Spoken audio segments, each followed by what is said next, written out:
A man reveals himself long before he is tested. He does it through his speech.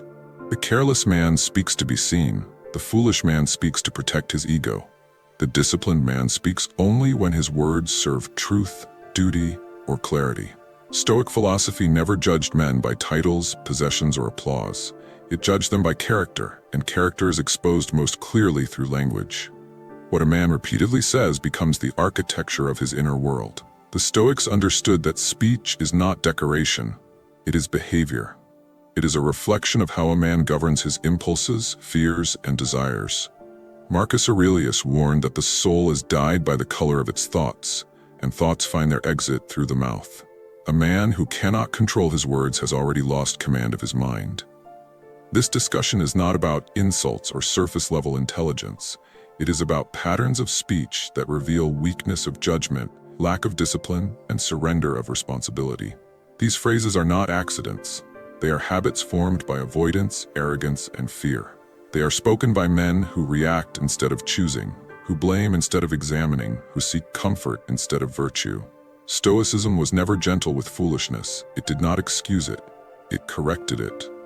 The purpose of this reflection is not mockery, but recognition. If a man hears himself in these words, he is being given a chance to become quieter, stronger, and more deliberate. Because wisdom begins when unnecessary words end, and when speech becomes an extension of character rather than a substitute for it. 1. The stupid man says, "That's just the way I am." This sentence is not honesty. It is surrender disguised as identity. It signals a refusal to grow and a comfort with stagnation. When a man says this, he is announcing that his habits are fixed, his flaws are permanent, and his effort has ended. The psychology behind it is fear of effort, fear of self-examination, fear of discovering that change would require discipline. Stoicism rejects this entirely. Epictetus taught that men are disturbed not by events but by their judgments about them. To say, "That's just the way I am," is to declare that judgment itself is unchangeable. It is to deny the very faculty that makes a man human, reason. Seneca warned that life is not short, but that we waste much of it. This phrase is wasteful speech. It wastes potential by turning temporary weakness into permanent identity. The foolish man clings to it because it protects him from responsibility. If he cannot change, then he cannot be blamed. The disciplined man speaks differently. He does not defend his current state. He evaluates it. He understands that character is trained, not discovered. Marcus Aurelius reminded himself daily that he was capable of improvement, capable of error, and capable of correction. To the Stoic, identity is not an excuse. It is a project. Every action refines it. Every word either strengthens or weakens it. The foolish man freezes himself in language. The disciplined man keeps his speech open to correction. One hides behind self-description. The other commits to self-mastery.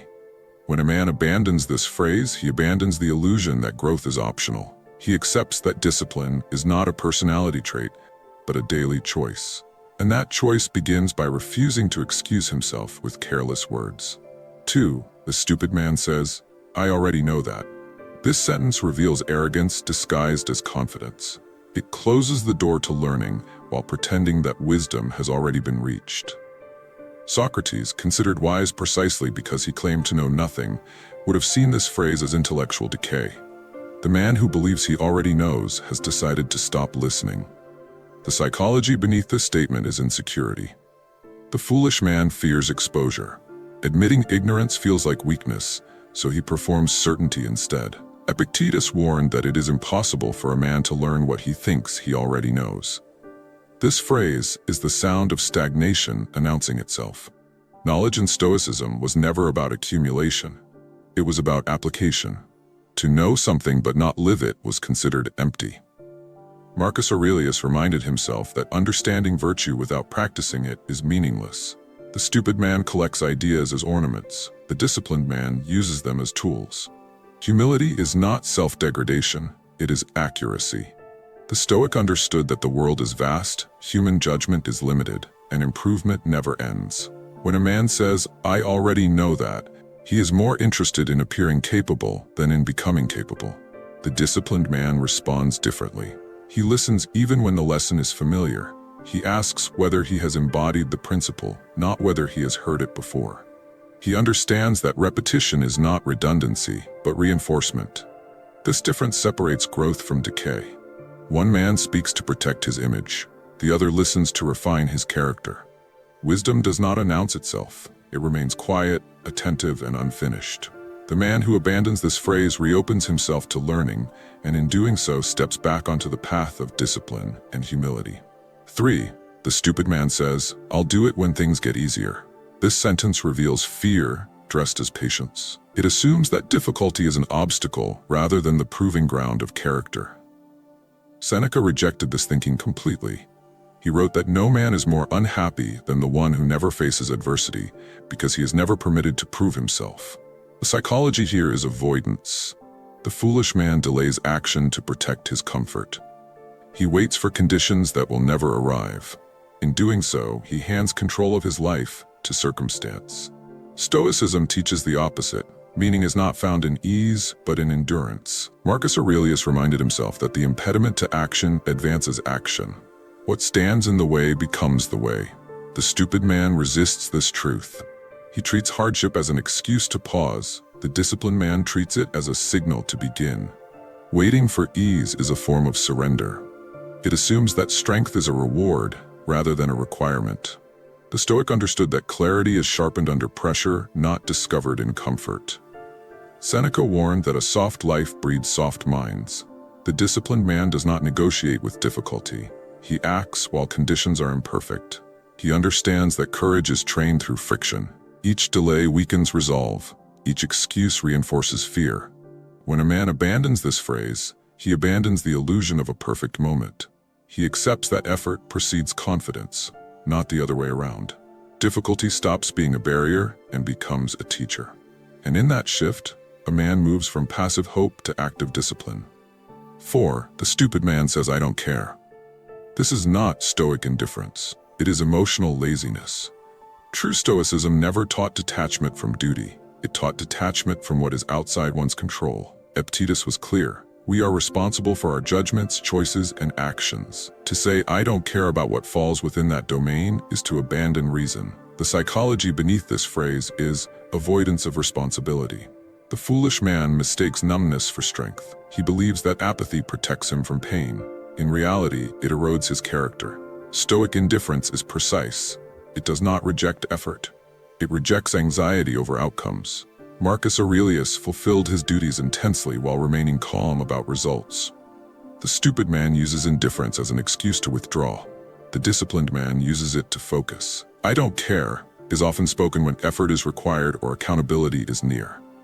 It is a verbal retreat. Epictetus warned that a man who neglects what is in his power is truly enslaved. Apathy is not freedom. It is abdication. The disciplined man speaks differently. He acknowledges what matters and accepts what he cannot control. He does not confuse emotional restraint with moral neglect. Duty remains central. Action remains deliberate. When this phrase is removed, clarity returns. A man remembers what is his responsibility and what is not. He stops hiding behind detachment and begins practicing discipline. Stoicism is not about shrinking from life. It is about engaging it without being ruled by fear or desire. 5. The stupid man says, "What do I get out of it?" This question reveals a transactional soul. It reduces virtue to profit and duty to negotiation. Marcus Aurelius rejected this mindset firmly. He compared human beings to bees, stating that what brings no benefit to the hive brings none to the bee. The psychology here is short-sightedness. The foolish man evaluates every action by immediate personal gain. He cannot see beyond himself. Stoicism taught that a man is part of a greater whole. To act only for oneself is to misunderstand one's nature. Virtue was never a bargain. It was an obligation. The disciplined man acts rightly because it is right, not because it pays. Marcus Aurelius reminded himself that he was born to work with others, not against them. The transactional mindset weakens character. It turns service into resentment and cooperation into calculation. The stupid man asks what he will receive. The disciplined man asks what is required. Contribution strengthens the soul. It aligns a man with reason and nature.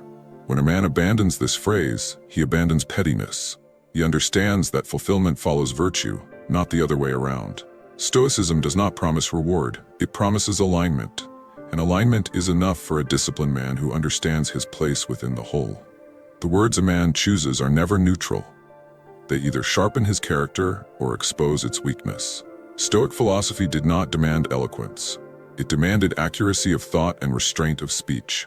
A foolish man speaks to excuse himself, defend his ego, or avoid effort. A disciplined man speaks to clarify duty and reinforce reason. These 5 phrases are not mistakes, they are signals.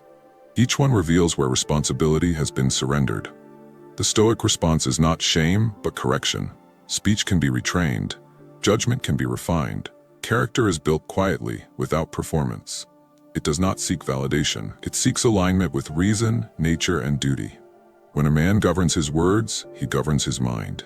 And when he governs his mind, he no longer needs to announce strength. It becomes evident through restraint, action, and silence.